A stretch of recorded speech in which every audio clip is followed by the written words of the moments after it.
us are now at that period where we're trying to figure out what are we going to read if we're taking a break from work, and how can we combine it with some of our passions? Well, I have a recommendation for you, and here to talk about it, Joe Burkett. He was once America's most well-respected environmental litigation lawyers. He also wrote a lot about oil and gas. Lately, he's been writing novels. He has written 5 of them, and the most recent one to be published is called A Mid-Rage. It's about the Pennsylvania extraction industry. Joe, first of all, congratulations on the book. Tell us a little bit about the plot line and why you chose to do this one. Sure, David, and I'm very happy to be here and really delighted to be on your program for many, many reasons.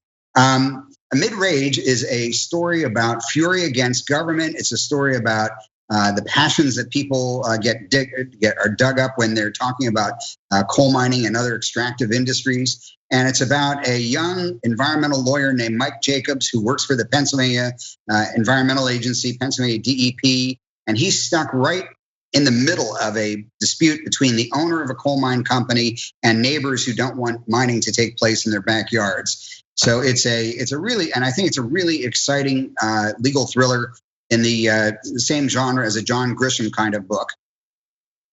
Now, as far as the Mike Jacobs, you mentioned the sort of the leading character. How much of yourself do you see in Mike Jacobs?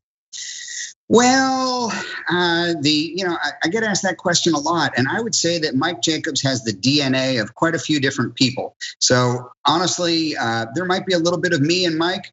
But there's a little bit of a number of other lawyers that I've known over the years, and a whole lot of fiction that goes into Mike. Now, you mentioned that this is a fiction book, but how much of the situations and the scenarios draw from realistic situations and things you've had to face in your career? And how often does a lawyer involved in environmental litigation face some of the difficult choices that Mike Jacobs faces in this book? Well, let me say that almost all of the scenarios in one way or another are drawn from real life scenarios. So there's a lot of blasting that takes place in this story, coal mining. And so a lot of the scenarios are drawn from realistic scenarios. As I say, it's ripped from the headlines in many regards. But at the same time, it's also fiction and it's also made up. And what Mike encounters in the course of this story, and what, just like in any good television cop drama, might happen in the course of years to a normal cop, but happens, of course, in one book, in this case, to Mike. And yet, in the course of a career, I would imagine that lawyers that are in this sort of situation of doing environmental law face a lot of different temptations. Is that fair? They do in one way or another. Often the temptation is accepting gifts from coal mine operators, and sometimes it's not even anything nefarious. It might just be a bunch of people are having a lunchtime meeting, and the coal mine operator pulls out his credit card and says, "I'll get this." And most of the people I know who work for government won't accept that little gift. They're just even afraid of the appearance of impropriety. And of course, in this story, that kind of thing happens big time in a mid-rage. Joel, your book as a mid-rage has gotten some terrific reviews. And again, you've written a couple of these. Is there a secret? Is there a strategy towards writing a great novel regardless of the topic? Well, first of all, you've got to have a great story. And I think I've had some great stories. The previous book was called Drink to Every Beast. That one was about a dumping of chemicals in the Susquehanna River, which is a river that flows right past Wilkes-Barre and then past Harrisburg all the way to the Chesapeake Bay. And that was based actually on a real case. That was a case that I was in the office when I worked for the DEP back in the day. So the strategy is a couple things. Number one, I really do like to have my audiences learn something about environmental issues, but I try not to beat them over the head with it. I try to present it in a way that is understandable, in a way that people will appreciate and enjoy, and I try to present it in such a way that that you learn something at the end of it. And at the same time, I try not to underplay my feelings about the intelligence of my audience. My audience is a very intelligent audience, and I believe that they'll make up their minds for themselves. So through the mouth of the mine operator, through the mouth of the Philadelphia lawyer who represents him, you hear one side of the story. Through the mouths of the citizens, through the mouths of Mike and others, you hear the other side of the story. And presenting some of that complicated technical stuff is not the easiest thing to do, but I try to do it in a way that's both balanced and interesting for the audience. And certainly interesting enough that I think a lot of people are going to be drawn in to environmental issues simply because of this novel. But stepping away from the novel for a second, where do you see America right now in terms of the extraction industry and the tensions between oil and gas and coal and environmentalists and people who are trying to essentially save our planet? Well, a mid-range is certainly opening the door to that issue, but it's an issue that's been around now for dozens of years. And certainly the greatest environmental issue of our time is climate change. And when we look at extractive industries, let's say coal mining in particular, I know a lot of people are concerned about coal mining dying as a result of climate change regulation and legislation. But I was looking at some statistics. And you take a look, and in Pennsylvania alone, which is a big coal mine producing state, in Pennsylvania alone, in 2010, 48% of the electric generation came from coal mining. And in 2019, that was down to 17%.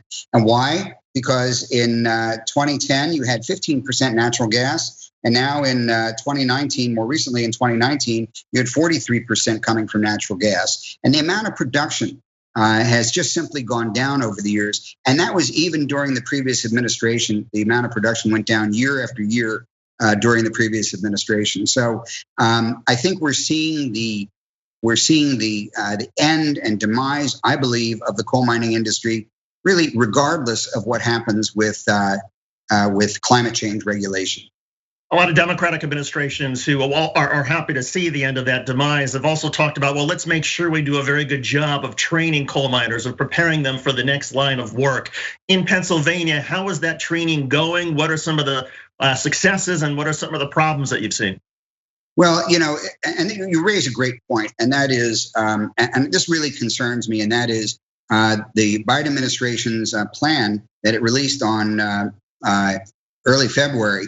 The Biden administration's plan talks about replacing mining jobs with high-paying, good jobs that will be something that the people who are displaced from these jobs, the mining jobs, will be able to take. That can't ever mean, though, that you take a job away from a guy in north central Pennsylvania, or you take a job away from a miner in West Virginia or Ohio or Indiana, and you replace it with jobs in the Silicon Valley or in South Carolina. It's got to mean that those jobs are replaced in the community in which the jobs are lost. And I know Pennsylvania and all the states are probably more thinking about how they replace these jobs. And I'm sure they have programs on that today, but it really needs to be ramped up very, very significantly. I believe that's absolutely a part of Biden's plan, but it's really got to be done, and it's got to be done in the right way, because I'm going to tell you something. I've met a lot of mine operators, a lot of people in the blasting industry, a lot of people who are involved in this industry, and they are the salt of the earth. They're some of the hardest working people I've ever met. And those people can't be left behind, and they can't be abandoned. And those jobs have got to be where they are, and not in places that are going to displace them and displace their communities. I imagine the passions in those communities have also got to be just as strong as ever, even though the number of jobs have been lost and the percentage of coal extraction, as you point out, has been going down pretty steadily.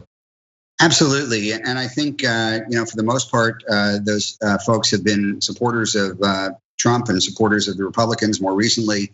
But like I said, when you take a look at the pure statistics, just the statistics themselves coming from the EIA, the Energy Information Administration, you see that over time, we've been losing jobs regardless of climate change legislation. It's really been lost to sustainability. It's been lost to natural gas. It's been lost to other things as well, but certainly much less of it today than as a result of climate change.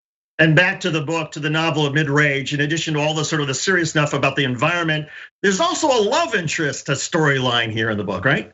Oh, absolutely. I mean, I got to make the story interesting. There is a love interest. I won't get into that too much, but Mike Jacobs is a young man of 28, and he's got a paralegal that he's in love with. There's another woman that who's his opposing counsel that he falls head over heels with.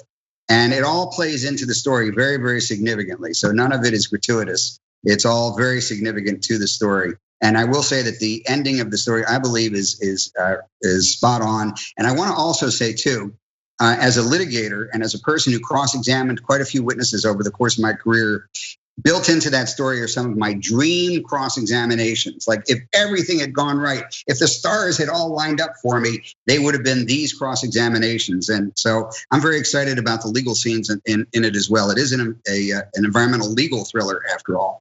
And I guess we should also warn lawyers who are in this field, look, you don't have to live up to the character of Mike Jacobs in Joel Burkhart's book, Amid Rage. If your cross-examination doesn't go exactly as it did in his book, that's okay, right? Well, it took me months to come up with the cross-examination, not a few hours and not over the course of 20 minutes in a courtroom. Well, Joel Burkhart, congratulations on this book, Amid Rage. The novel is being published now. Joel's also got a couple more books that are in the pipeline. Joel, good of you to join us in the conversation. Thanks for being with us and good luck to you. Thank you very much. It's been a pleasure being here, a pleasure being on your show. You got it. Thanks for watching The Young Turks. Really appreciate it. Another way to show support is through YouTube memberships. You'll get to interact with us more. There's live chat emojis, badges. You've got emojis of me, Anna, John, JR. So those are super fun. But you also get playback of our exclusive member-only shows and specials right after they air. So all of that, all you gotta do is click that join button right underneath the video. Thank you.